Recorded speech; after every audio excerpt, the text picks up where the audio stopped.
Very good evening to all of you. Very good evening. कैसे हैं आप सब? जल्दी से आ जाइए।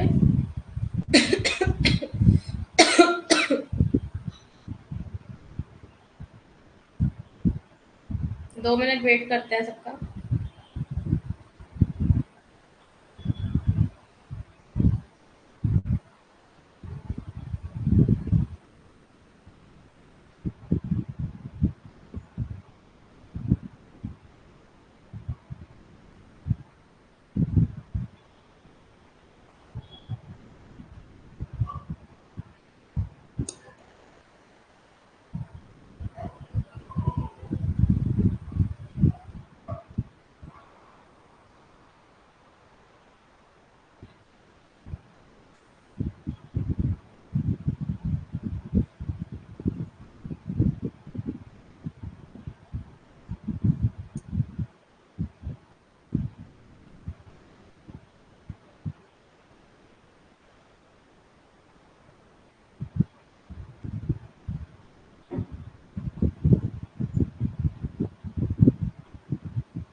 एक सेकेंड एवरीवन, अभी क्लास को स्टार्ट करते हैं।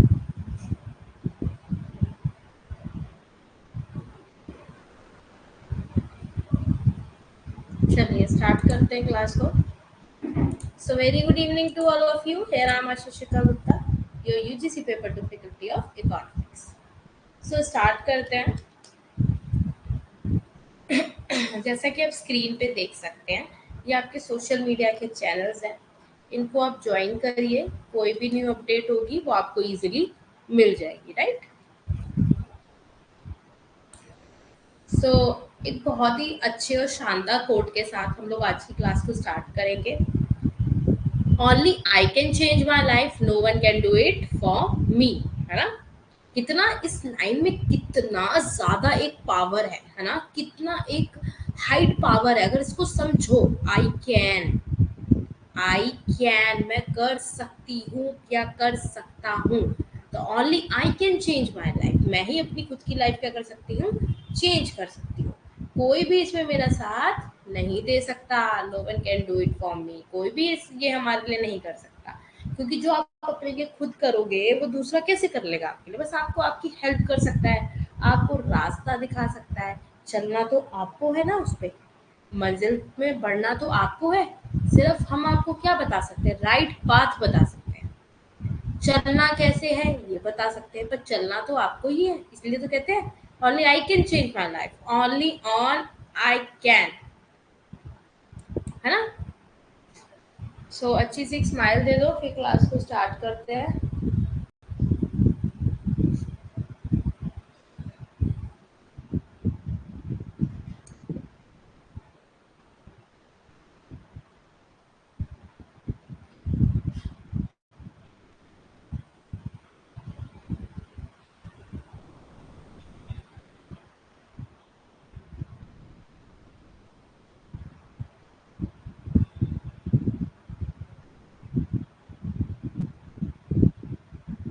चलिए स्माइल, बिग स्माइल करो, फिर क्लास को स्टार्ट करते हैं।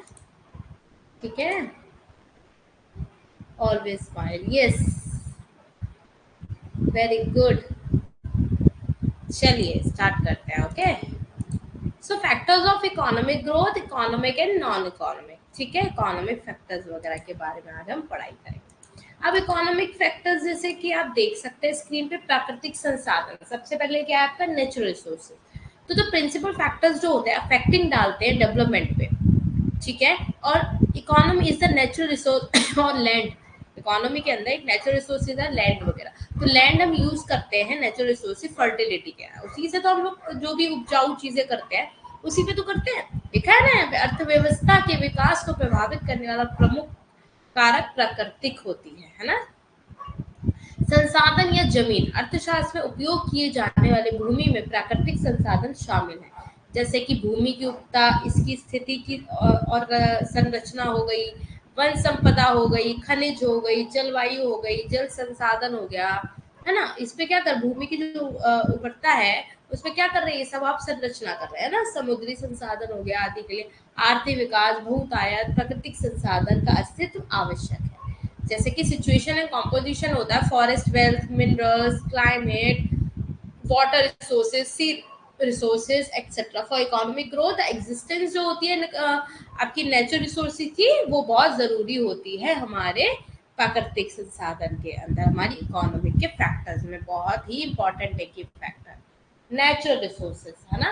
कितनी चीजें हमें नेचुरली मिल जाती हैं, देखते हो आप भगवान ने क्या चीज, देखो जिस समय सर्दी होनी है आपको पता है उसी टाइम सर्दी होनी है, जब गर्मी का सीजन है गर्मी होनी है।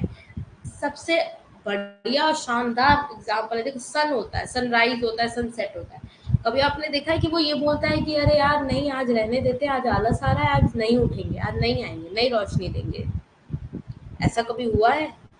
नहीं होता ना। इसलिए तो कहते हैं सूरज की तरह चमको, चमकना है तो सूरज की तरह चमको, तभी तो बोलते हैं ये बात। क्यों बोलते हैं बात कि सूरज की तरह चमकना है तो चमको, ऐसा चमको। कभी देखा है उसको कि बहाना कर रहा है, कुछ कर रहा है? नहीं। तो कुछ चीजें भगवान ने ऐसी बना ही दी हैं कि आप अगर वो नहीं है ना तो फिर कुछ नहीं है ना। अब सप्लाई हो गया, जैसे the amount of a good और service that the producer are willing to provide, मतलब जो अमाउंट होता है गुड और सर्विसेज का, वो प्रोड्यूसर क्या करता है, प्रोवाइड कराता है विलिंग करने के लिए। सप्लाई जब होगी तो producer are more willing to supply products away in greater amount when prices are high, less willing to do so when prices are low, है ना। मतलब वही, जब ज्यादा प्राइस हो तो ज्यादा वो पे करता है, कम होता है तो कम पे करता है। अब सेकंड आता है कैपिटल एक्युमुलेशन, पूंजी का संचय कैसे होता है, जैसे इसमें लिखा है पूंजी संचय, है ना। विकास में दूसरा महत्वपूर्ण आर्थिक कारक क्या है, पूंजी का संचय। Second important economic factor in growth is capital accumulation, मतलब जो आपकी पूंजी संचय है वो कैपिटल एक्युमुलेशन उसे बोलते हैं। तो कैपिटल एक्युमुलेशन मीन्स क्या होता है, एक तरीके से पूंजी का अर्थ होता है उत्पादक के भौतिक प्रतिलिपि प्रस्तुत करने योग्य कारकों का भंडार, फैक्टर्स ऑफ प्रोडक्शन का भंडार। जब पूंजी का स्टॉक बढ़ता है, मान लो समय बीतने के साथ, इसे पूंजी संचय या पूंजी निर्माण कहा जाता है, ठीक है। जब आप पूंजी का स्टॉक बढ़ेगा तभी तो जब आपके पास पूंजी बढ़ेगी है तभी तो पूंजी का संचय हो रहा है। संचय होना, समझ रहे हो, पूंजी का संचय होना। इकोनॉमिक फैक्टर्स, रॉ मटेरियल, ठीक है, आपको पता है सबसे इम्पोर्टेंट है। रॉ मटेरियल नहीं है तो क्या आपको लगता है हम आगे कुछ काम कर पाएंगे जो हमारे पास रॉ मटेरियल नहीं हो, ठीक है। उसके बाद आपका लेबर आ जाता है, लेबर के बिना कैसे काम करोगे, कर पाओगे लेबर के बिना काम? नहीं। मार्केट हो गया, इंफ्रास्ट्रक्चर हो गया, आपकी जो कंपनीज वगैरह हो गई, पैसे के बिना कुछ काम कर पाओगे? नहीं। तो इकोनॉमिक फैक्टर्स में जो ये फैक्टर्स है ना, ये बहुत इंपॉर्टेंट है। अभी तो पढ़ने में लग रहा है हाँ बड़ा इजी है ना, पर बाद में पूछना तो गायब कुल।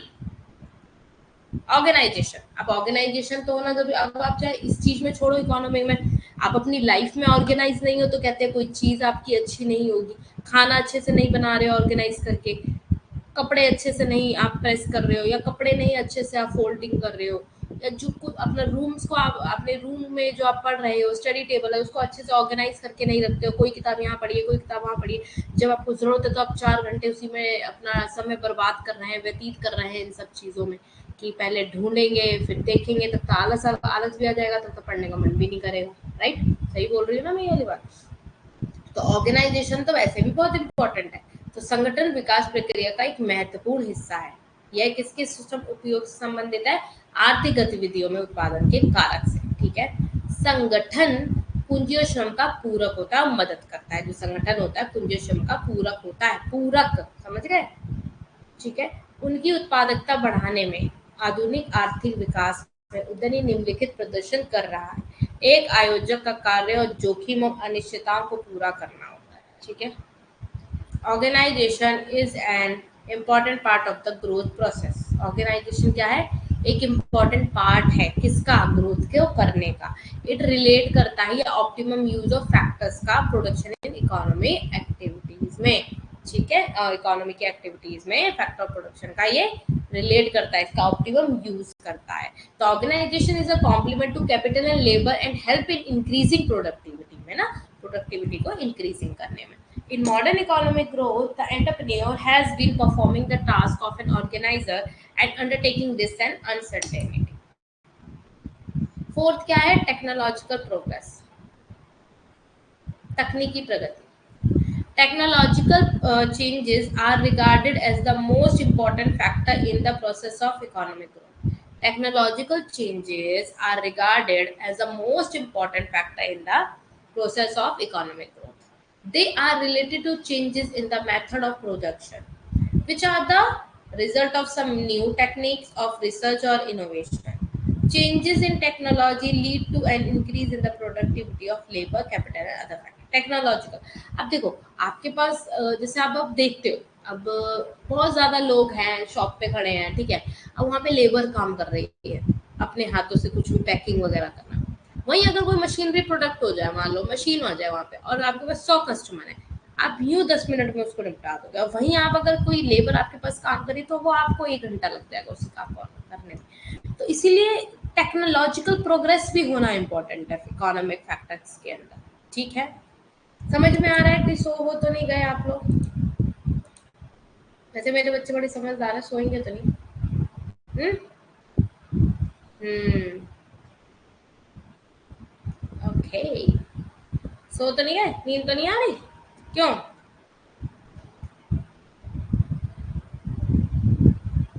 क्यों बच्चों, नींद तो नहीं आ रही? कहाँ ध्यान है? बोल भी लिया करो कुछ। Got it? Okay, got it. चलिए, गॉट इट। हाँ, एक सेकेंड रुकना।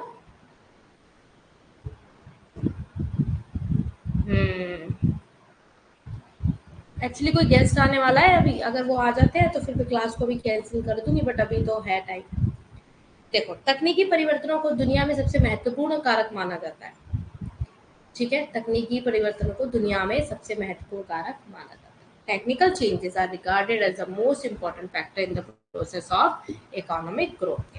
ठीक है, they are related to changes in the method of production. ये रिलेटेड होते हैं कि चेंजेस करने का प्रोडक्शन में। प्रोडक्शन पहले आप कम करते थे या कुछ एडजस्टमेंट करके करते थे।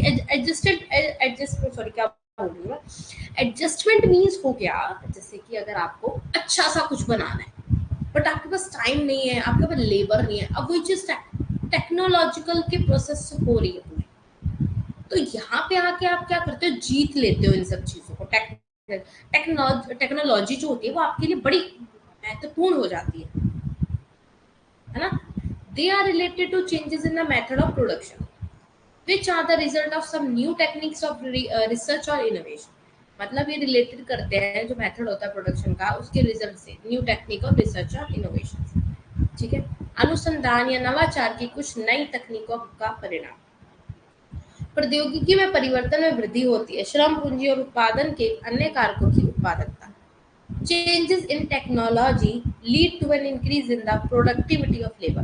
मतलब जैसे आप कह सकते हैं परिवर्तन, मतलब एक तरीके से इसमें एक नवाचार हो रहा है, एक इनोवेशन हो रहा है, नई नई चीजों का अनुसंधान कर रहे हो, रिसर्च कर रहे हो आप। उसके बाद बोल रहा प्रौद्योगिकी में परिवर्तन में वृद्धि होती है ना। क्या होती है? Increase in the productivity of labour. अब जब आप चीजों को अच्छा बेहतर बनाना चाहते हैं और टेक्नोलॉजी का आप सहारा ले रहे हैं तो आपके लिए वैसे भी वो बहुत प्रोडक्टिविटी अच्छी होगी, है ना। Capital and other factors of production, श्रम पूंजी और उत्पादन के अन्य कारकों की उत्पादन। फिफ्थ क्या है? Division of labour and scale of production. मतलब अब आप श्रम का विभाजन कर रहे हैं और उत्पादन का पैमाना। मतलब जैसे आप देखते होंगे, देखो स्पेशलाइजेशन में आप जैसे देख सकते हो, आप में से कुछ बच्चे हैं वो इकोनॉमिक्स पढ़ सकते हैं, आप में से कुछ बच्चे हैं वो मैथ्स पढ़ सकते हैं, आप में से कुछ बच्चे हैं जो एसएसटी पढ़ सकते हैं। अगर मैं उनको उन्हीं का काम कार्यभार सौंप दूं, मान लो, तो वो अच्छे से काम करेंगे, है ना, बहुत मन लगा के काम करेंगे और बहुत अच्छा प्रोडक्टिविटी देंगे, हमारे देश को बहुत अच्छा ग्रोथ देंगे। तो इसका मतलब क्या हुआ, इसका मतलब क्या हुआ, अगर मैं इकोनॉमिक्स वाले बच्चों को मैथ पढ़ाने को दे दूं और मैथ वाले का सिस्टम, क्या यहाँ पे काम सही होगा? आपको लगता है क्या यहाँ पे जो जो हमें वृद्धि मिलनी चाहिए थी, क्या वो मिलेगी? नहीं मिलेगी मैम, बिल्कुल भी नहीं मिलेगी।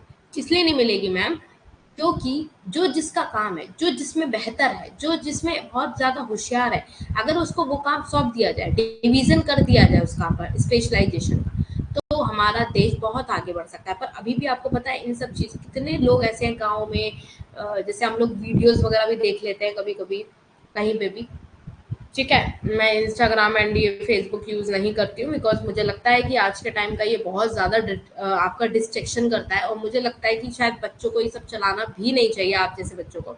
अगर जो चलाते हैं वो उनका अपना चॉइस है, क्योंकि मेरे अकॉर्डिंग अगर आपको पढ़ना है तो न्यूज पढ़ लो, ये सब कुछ पढ़ लो, अभी पढ़ लोगे ठीक है, अभी इन सब चीजों में आप करते रहते हो तो क्या होता है, आपका टाइम वेस्ट होता है, राइट? टाइम क्या होता है, वेस्ट होता है पूरी तरीके से। तो इसीलिए कहते हैं, ठीक है, आर्थिक विकास की दर को बढ़ा, अब जैसे कई बच्चे होते हैं, मैंने बताया ना, मैं आपको कई गूगल वगैरह पे कहीं भी आपको देखने को मिल जाता है, गाँव में कितने टैलेंटेड बच्चे होते हैं, कितना टैलेंट होता है, अगर उनको हम वही काम देते तो हमारा देश हर चीज में परिपक्व हो सकता है। पर सरकार इतना नहीं अवेयर है ना, उसको होना ही नहीं अवेयर, क्या कर सकते हैं?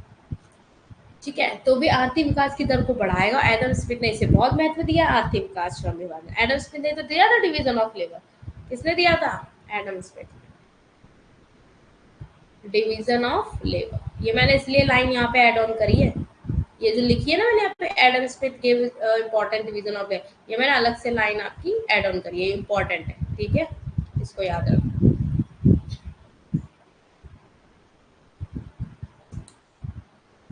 अब स्ट्रक्चरल चेंजेस होंगे कुछ, है ना, संरचनात्मक परिवर्तन, परिवर्तन इसमें लिखा है, संरचनात्मक परिवर्तन का अर्थ है, ये गलत, इसको काट दो यहाँ पे, ये पता नहीं क्या आ गया। अर्थ है एक पारंपरिक कृषि समाज से एक समाज में संक्रमण, आधुनिक औद्योगिक अर्थव्यवस्था जिसमें मौजूदा संस्थानों, सामाजिक दृष्टिकोणों का एक क्रांतिकारी परिवर्तन शामिल है। और मंशा इस तरह के संरचनात्मक परिवर्तनों से रोजगार के अवसर बढ़ते हैं, उच्च श्रम होता है और उत्पादकता और पूंजी का बढ़ा नए संसाधनों का दोहन, प्रौद्योगिकियों में सुधार करता है।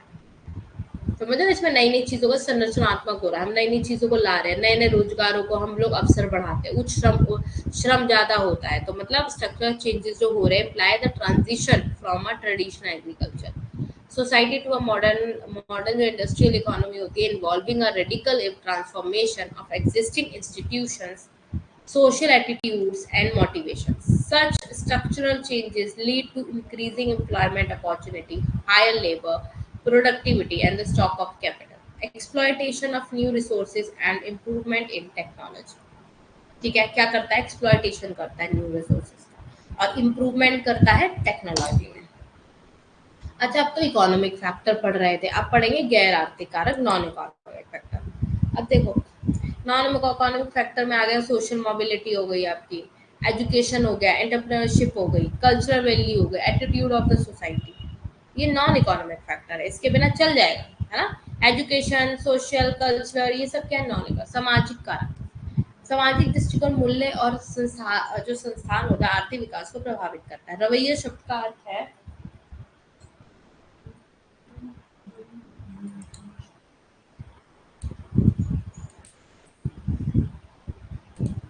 एक सेकंड होल्ड, आप लोग रुको जरा, मैं भी आ रही हूँ।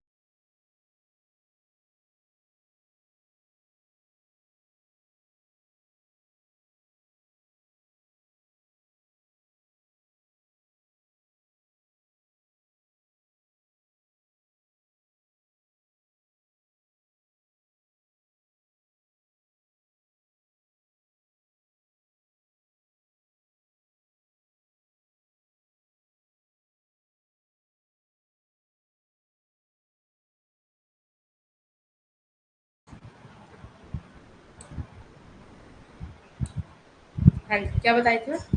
सामाजिक दृष्टिकोण, मूल्य और संस्थान भी आर्थिक विकास को प्रभावित करते हैं। रवैया शब्द का अर्थ है विश्वासों और मूल्य की समग्रता को जो मानव व्यवहार का कारण बनती है। शब्द मूल्य किसको संदर्भित करता है? विशेष उद्योगों के प्रति मानव व्यवहार की प्रेरणा को, है ना? मानव व्यवहार की प्रेरणा को ये लोग बताते हैं। Social attitude, values, institution also influence economic growth. ठीक है, रवैया, attitude means the totality belief and value the cause human behaviour to what it is. मतलब कैसे आप बिहेव कर रहे हो ना, कैसे आप मानव का व्यवहार का कारण बताती है विश्वास और मूल्य। मूल्य किसको संदर्भित करता है? मानव के व्यवहार की प्रेरणा को। अब ह्यूमन फैक्टर आ गया, मानव कारक। Human resource have been an important factor in modern economic growth के लिए इम्पोर्टेंट है human factor. Economic growth does not depend on the size of human resources but on the efficiency. उसकी efficiency पे तो वो डिपेंड है, ठीक है, उसकी एफिशिएंसी पे तो वो डिपेंड है, पर किस पे डिपेंड नहीं है? उसकी ह्यूमन रिसोर्स के साइजेस पर वो डिपेंड नहीं है ग्रोथ। ठीक है, मानव संसाधन आधुनिक आर्थिक विकास में एक महत्वपूर्ण कारक रहा है। आर्थिक विकास नहीं होता है मानव संसाधनों का जो आकार पर निर्भर करता है, लेकिन उसकी दक्षता पर। ठीक है, कुजनेट के अनुसार, क्या बोला था Kuznets? According to Kuznets the population of economic जो यूरोप की थी इतनी परसेंटेज बिटवीन इतने में करती है। ठीक है, 1950 से, और 44.33% की वृद्धि हुई है, जबकि शेष जो अपनी पूरी दुनिया की जनसंख्या है इस अवधि में 200% की वृद्धि हुई है। समझ गए? अकेला इसमें देख रहे हो यूरोप में इतनी परसेंटेज बढ़ी है, इतने के इतने बीच में, तो population remaining world increase 200% over the period. कितना ज्यादा पॉपुलेशन का ग्रोथ हो रहा है। एक सेकंड में पानी पी लेती हूँ।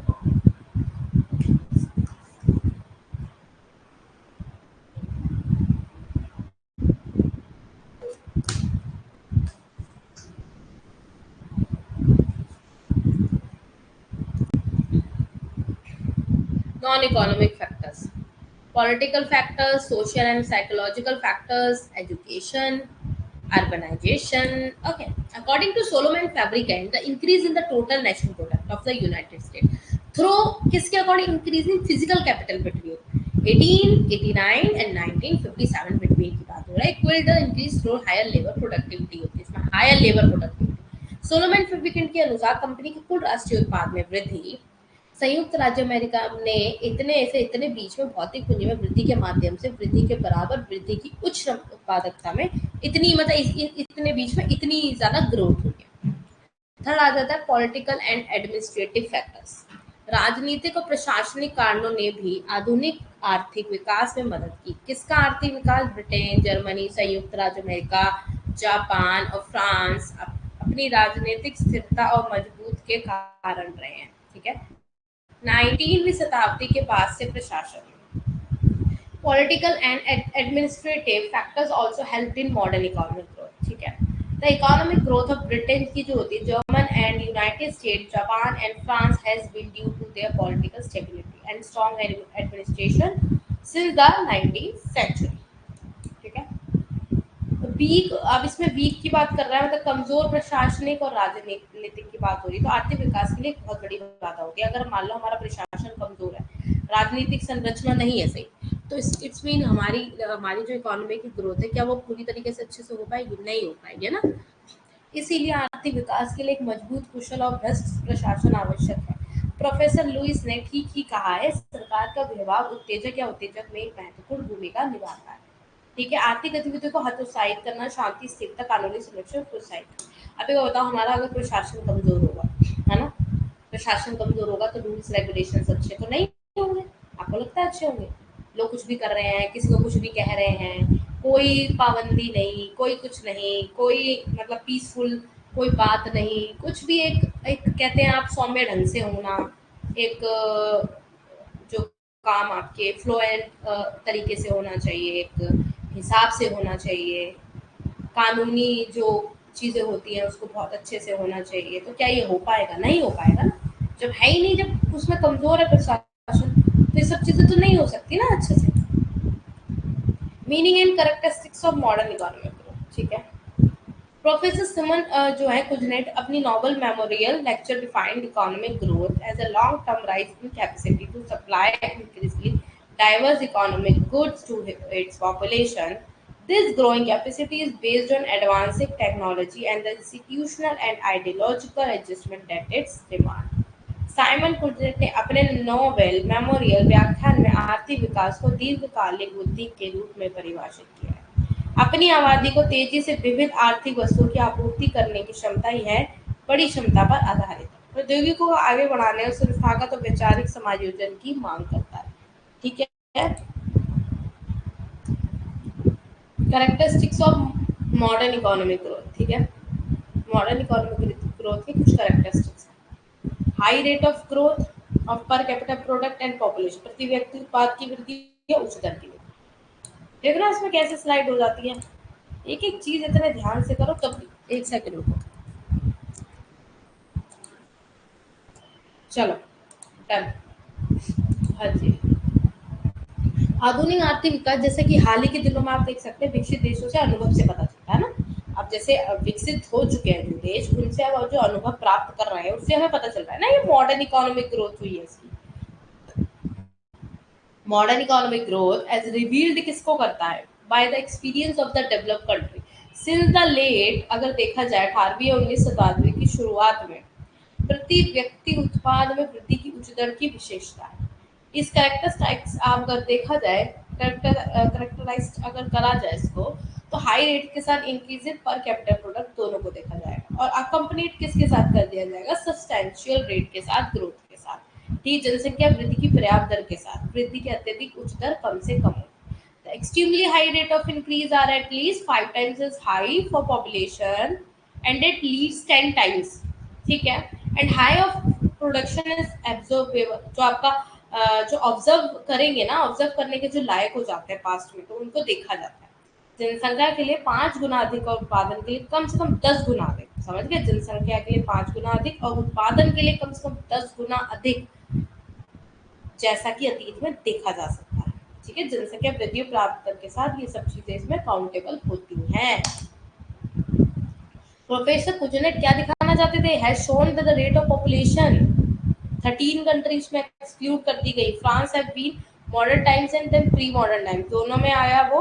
और जो living France with population increase 2.5% percent per decade, सोचो आप। और rate of population growth 6 to 7, UK में, स्वीडन इटली में 8%, स्विट्जरलैंड नॉर्वे एंड 8-10 टू इसमें डेनमार्क में, जर्मनी में कितना ज्यादा पॉपुलेशन का दिखाया गया है, वृद्धि दर कितनी ज्यादा दिखाई गई है। देख रहे हो, कुजनेट ने दिखाया है कि फ्रांस को छोड़कर 13 देशों की जनसंख्या वृद्धि की दर पूर्व आधुनिक समय की तुलना में आधुनिक समय में उच्च था। तो कितनी कितनी थी, इसको डाटा को याद रखना। इसको ये रहा, the rise in productivity. Modern economic growth is characterized by a rise in the rate of per capita product due primarily to improvements in the quality of input, which led to greater efficiency or rise in productivity per unit of input. This is traceable either to an increase in input of resource of labor and capital or to an increase in efficiency और to आधुनिक आर्थिक विकास मुख्य रूप से प्रति व्यक्ति उत्पाद की दर में वृद्धि की विशेषता होती है। ठीक है, मतलब कैसे कैसे प्रोडक्टिविटी में बढ़ावट हो रही है, कैसे बढ़ रहा है ना, कैसे हम लोग कैसे। अब देखो इनपुट आप कितना डाल रहे हो, है ना, मतलब आप जब इनपुट डाल रहे हो तो उसके अकॉर्डिंग आपको आउटपुट मिलता है। मान लो जैसे this is a traceable idea to an increase in input of resources of labour and capital, और आप इंक्रीज करते हो एफिशिएंसी, दोनों में होगा ना फिर, या तो श्रम में या पूंजी के संसाधनों के इनपुट में वृद्धि होगी या दक्षता में वृद्धि होगी। समझ में आया, या दोनों के लिए पता लगाया जा सकता है। अब आप जैसे जैसे अच्छा निवेश करोगे उसी अकॉर्डिंग आपको पता है आपका आउटपुट मिलेगा ना।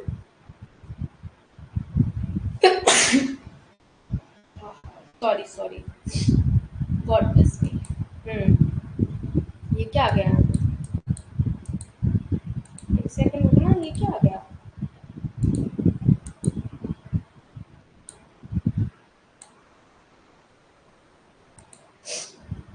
अब देखो ये सारा वो है, high rate of structural transformation, आधुनिक आर्थिक विकास में संरचनात्मक परिवर्तन में किसी गैर किसी। चलो इसको मैं आप आपको कल पढ़ाऊंगी, मैंने बोला ना अभी मेरा कोई गेस्ट आने वाला है तो मैं स्टडी आपकी कैरी ऑन नहीं कर पाऊंगी। ठीक है, इसको मैं अब आपको कल पढ़ाऊंगी। ओके,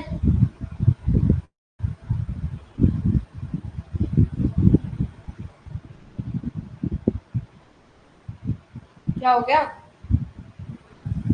अरे मैं क्या बोलूं बेटा, मैं तो कुछ मुझे इसका कुछ समझ में नहीं आता बेटा, नो कमेंट्स। मैं इसके लिए कमेंट करना भी जरूरी नहीं समझती, मैं तो सही बताऊँ। सब आएगा, सब करो, सब अच्छा करो, जितने आप बातें पूछोगे उतना एक दूसरे के अलग अलग फीडबैक मिलेंगे। तैयारी करो, पढ़ाई पे ध्यान दो, ठीक है। ये एग्जाम्स वगैरह का भी थोड़ा सा इसको लेट गो करो कि कब फॉर्म देगा, सब दे देगा वो, एक हफ्ते में सब करवा देगा। आप लोगों को भी पता है अच्छे से, आप लोगों को भी बहुत अच्छे से पता है मैं क्या कहना चाह रही हूँ। इसमें कोई डाउट तो नहीं है, इसका कोई भरोसा तो नहीं है। अपनी बस पढ़ाई पे ध्यान दो, बस पढ़ाई अच्छे से कर लो, ठीक है।